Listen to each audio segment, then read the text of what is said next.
understand and maybe laugh sometimes. He made them laugh, oh yes he did, he did, he did, he did, he did. Their eyes grew wide beneath their lids, and how he made them roll.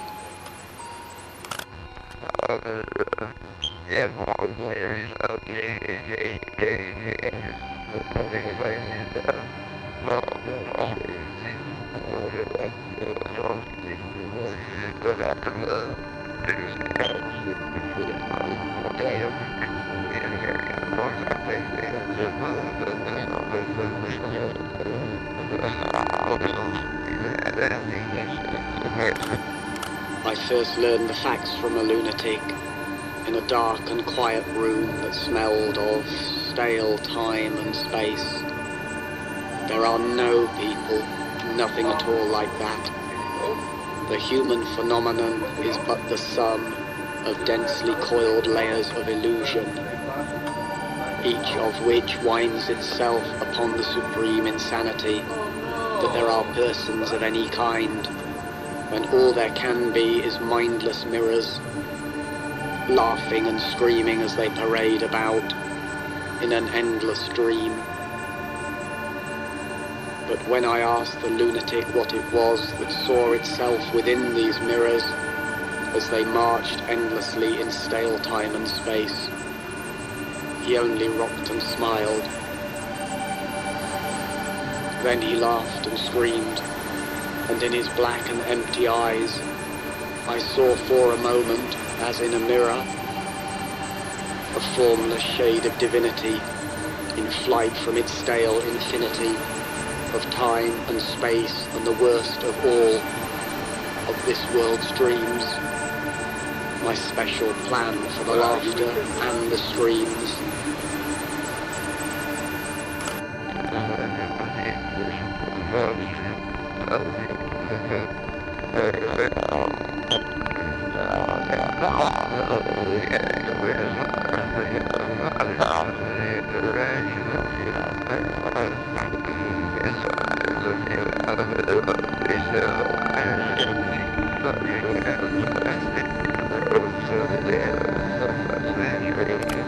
We went to see some little show that was staged in an old shed past the edge of town, and in its beginnings all seemed well.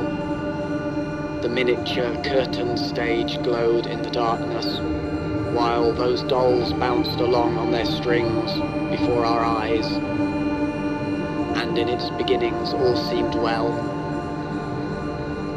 But then there came a subtle turning point which some had noticed, and I was one who quietly left the show, though I did not, because I could see where things were going, as the antics of those dolls grew strange, and the fragile strings grew taut with the tiny pullings of tiny limbs.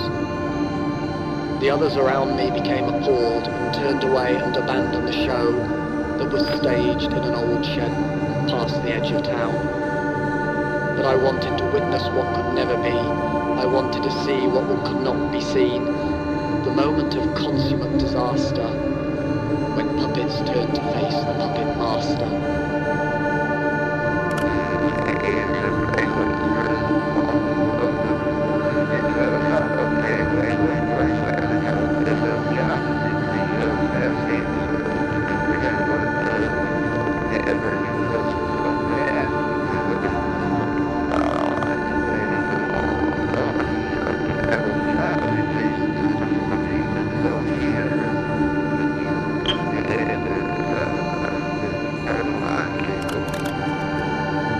Twilight, and I stood in the greyish haze of a vast, empty building, when the silence was enriched by a reverberant voice. All the things of this world, it said, are of but one essence, for which there are no words.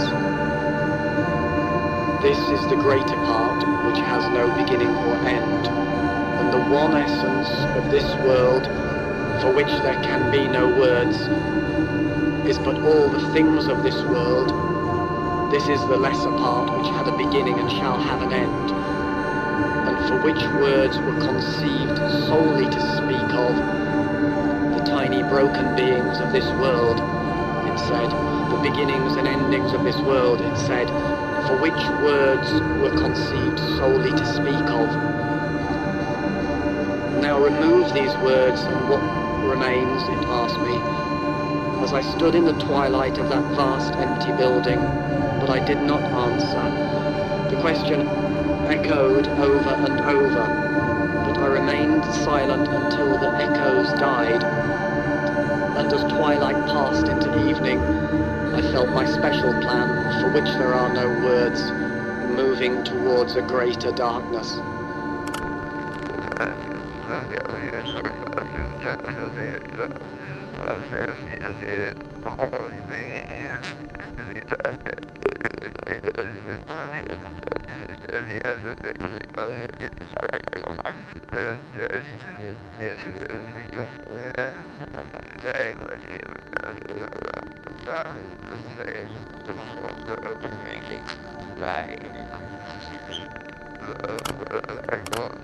There are some who have no voices, or none that will ever speak, because the things they know about this world, and the things they feel about this world, because the thoughts that fill a brain that is a damaged brain, because the pain that fills a body that is a damaged body, exist in other worlds, countless other worlds, each of which stands alone in an infinite empty blackness for which no words have been conceived, and where no voices are able to speak. When a brain is filled only with damaged thoughts, when a damaged body is filled only with pain, and stands alone in a world surrounded by infinite empty blackness, and exists in a world for which there is no special plan.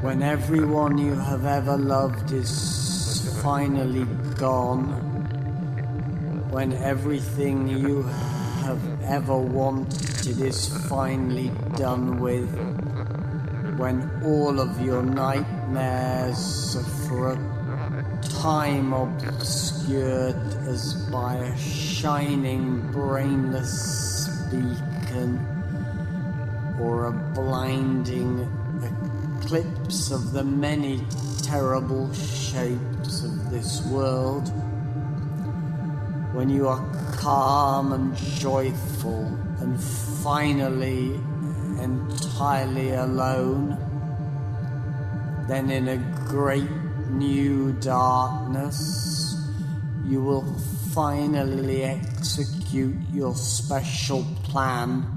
When everyone you have ever loved is finally gone, when everything you have ever wanted is finally done with, when all of your nightmares are for a time obscured as by a shining brainless beacon or a blinding eclipse of the many terrible shapes of this world, when you are calm and joyful and finally entirely alone, then in a great new darkness finally execute your special plan.